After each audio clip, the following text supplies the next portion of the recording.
के नाम से पता चल रहा है प्रगतिशील राजनीति।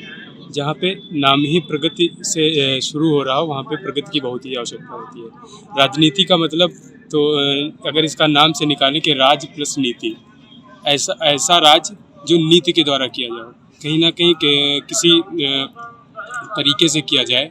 तो राजनीति का हमारे हिसाब से प्रगतिशील राजनीति से तात्पर्य यही है कि ऐसी राजनीति, ऐसा राज जो कि नीति द्वारा प्रगति के लिए कार्य किया जाए। स्वास्थ्य के क्षेत्र में हम लोग आए दिन हम लोगों का जिला अस्पताल वगैरह जाना रहता है, तो हम लोग मूलभूत समस्याएं से जुड़ते हैं। तो कहीं डॉक्टर पेशेंट्स को कायदे से नहीं देख रहे हैं, या अलग बाहर ही जो तीमारदार होते हैं उनके भी बैठने उठने की उचित व्यवस्था नहीं है। तो कभी कभी डॉक्टर ही टाइम से नहीं मिलते हैं। तो ये सब समस्याएं हैं।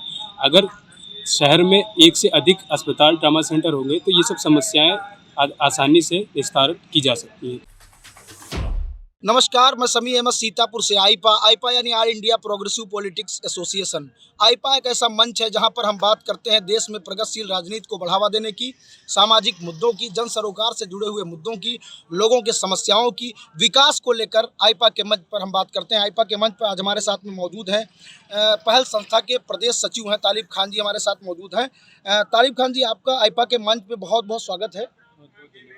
तालिब खान जी, हम आपसे ये जानना चाहेंगे कि आप एक युवा हैं, लगातार प्रगतिशील राजनीति को लेकर बात सभी पार्टियां करती हैं, तमाम तरीके के वादे दावे भी किए। प्रगतिशील राजनीति को लेकर आप क्या सोचते हैं? देखिए, जैसे कि नाम से पता चल रहा है प्रगतिशील राजनीति। जहाँ पे नाम ही प्रगति से शुरू हो रहा हो, वहाँ पे प्रगति की बहुत ही आवश्यकता होती है। राजनीति का मतलब तो अगर इसका नाम से निकालें कि राज प्लस नीति, ऐसा ऐसा राज जो नीति के द्वारा किया जाए, कहीं ना कहीं किसी तरीके से किया जाए।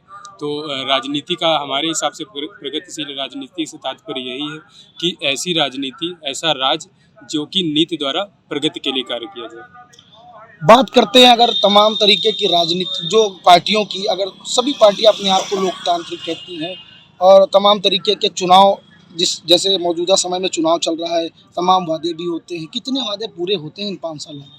देखिए, 5 साल की किसी भी पार्टी द्वारा 5 साल के कार्यकाल में मूलभूत जो हमारी समस्याएं होती हैं, शिक्षा, स्वास्थ्य, रोजगार, उस पर कार्य करना थोड़ा सा मुश्किल भी होता है। ऐसा नहीं है कि कोई विशेष शहर में ही ये समस्याएं होती हैं, कई शहरों में होती हैं, कई शहरों में नहीं भी होती हैं। ठीक है, तो प्रत्येक राजनीतिक पार्टी अपना दायित्व निभाने की ओर कार्य करती है, और उस प्रत्येक राजनीतिक पार्टी द्वारा दायित्व निभा ही लिया जाए ऐसा संभव भी नहीं है। हमारी जनता को भी उसके साथ में जो है कार्य करना चाहिए।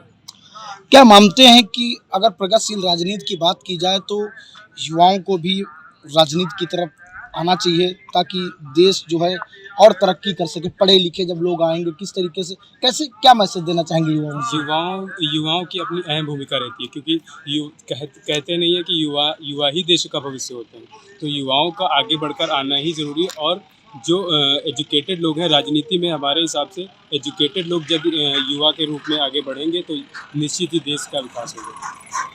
बात कर लेते हैं सीतापुर शहर की। अगर सीतापुर शहर की बात करें तो तमाम तरीके की समस्याएं, जैसे सीतापुर में एक सबसे बड़ा मुद्दा जो चल रहा है ट्रामा सेंटर का, जो अखिलेश यादव सरकार में बनाया गया था, अभी तक वो चालू नहीं हो पाया है। और लगातार जो वर्तमान सरकार है तमाम तरीके के वादे दावे भी करती है कि हमने शिक्षा के लिए, स्वास्थ्य के लिए ये कदम उठाए, वो कदम उठाए।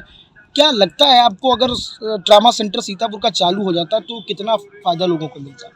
चूँकि आपने पहले ही बताया कि हम लोग सामाजिक संस्था से हैं और हर दिन सामाजिक समस्याओं से जूझते हैं। हम लोग समाज में काम करते हैं, शिक्षा पे भी काम करते हैं, स्वास्थ्य पे भी काम करते हैं, रोजगार पे भी काम करते हैं। तो स्वास्थ्य के क्षेत्र में हम लोग आए दिन हम लोगों का जिला अस्पताल वगैरह जाना रहता है, तो हम लोग मूलभूत समस्याएं से जुड़ते हैं। तो कहीं डॉक्टर पेशेंट्स को कायदे से नहीं देख रहे हैं, या अलग बाहर ही जो तीमारदार होते हैं उनके भी बैठने उठने की उचित व्यवस्था नहीं है। तो कभी कभी डॉक्टर ही टाइम से नहीं मिलते हैं। तो ये सब समस्याएं हैं। अगर शहर में एक से अधिक अस्पताल ट्रामा सेंटर होंगे तो ये सब समस्याएं आसानी से निस्तारित की जा सकती हैं। तो इसलिए ट्रामा सेंटर का होना बहुत ज़रूरी है, और होने के बावजूद ना चलना ये बहुत बड़ी समस्या है। एजुकेशन की बात करें या सड़कों की बात करें, कितना काम हुआ है सीतापुर? देखिए, सड़कें जो हमारी मेन सड़कें हैं वो लगभग ही ठीक हैं, जो हमारे मेन रोड हैं शहर की वो सही हैं एकदम, चलने के लायक हैं। लेकिन जो अंदर शहर जो मोहल्लों की हैं, ठीक है, गांव जो आसपास गांव हैं उनकी जो सड़कें हैं ये थोड़ी सी जो है गड़बड़ है, इन पे कार्य करना बहुत जरूरी है। आप एक सामाजिक संस्था से जुड़े हुए हैं, समाज में जाते हैं, लोगों को बीच में जाते हैं। क्या लगता है आपको कि कितना लोगों को फ़ायदा पहुंचा है सरकार की योजनाओं को? देखिए, सरकार की योजनाएं बहुत सी ऐसी हैं जो जिनका लाभ प्रत्येक नागरिक उठाता है, जैसे कि पेंशन की जो हैं, उसके अलावा हमारे आवास योजना जो केंद्र सरकार द्वारा चलाई जा रही है, यूपी सरकार द्वारा मिला के चलाई जा रही है, ये भी सरकार लोगों को इसका लाभ मिलता है। और बहुत सी समस्याएं नहीं, जो बहुत सी जो योजनाएं हैं उनका लाभ नहीं उठा पाते हैं। मेन जो फोकस रहना चाहिए कि जिस जो वाकई में ज़रूरतमंद है, जिसको इन सब योजनाओं का लाभ मिल रहा है या मिलना चाहिए, उनको नहीं मिल पाता है। क्योंकि क्या है, अगर 1,000 रुपये की भी सब्सिडी मिल रही है तो जिनकी इनकम 15 से 20,000 रुपये है, जो भी पात्र नहीं है उनको भी मिल जाता है। यही समस्या रहती है कि जो जिनको पात्रता होती है उनको नहीं मिल पाता है, जो नहीं पात्र होते हैं उनको मिल जाता है। आप एक युवा हैं, कैसा लीडर चुनना चाहेंगे 2022 के चुनाव में?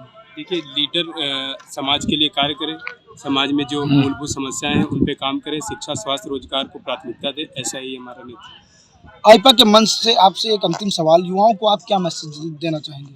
युवाओं को यही मैसेज देना चाहूँगा कि वो आगे आएँ और राजनीति में बढ़ चढ़कर हिस्सा लें, राजनीति के बारे में पढ़ें और राजनीति का जो असली मकसद है, लोगों के जो हमारी आम जनता है उनके लिए हम कैसे क्या राजनीति के माध्यम से विकास कर पाएँ, उनको क्या फ़ायदा पहुँचाएँ, इस पे कार्य करने के लिए वो आगे बढ़ें। धन्यवाद। ये थे हमारे साथ में पहल संस्था के प्रदेश सचिव तालिब खान जी, जिनका साफ तौर पर कहना है कि नेता ऐसा होना चाहिए जो विकास करे, चाहे शिक्षा के मामले में हो, चाहे स्वास्थ्य के मामले हो, चाहे रोजगार के मामले में हो। जो विकास करेगा ऐसा ही लीडर चुनना चाहिए। और युवाओं को इनके द्वारा यही मैसेज दिया गया है कि युवा आएँ, आगे बढ़ें। जब युवा आगे बढ़ेंगे तभी देश तरक्की करेगा। आईपा के मंच पे आज के लिए बस इतना ही। नमस्कार।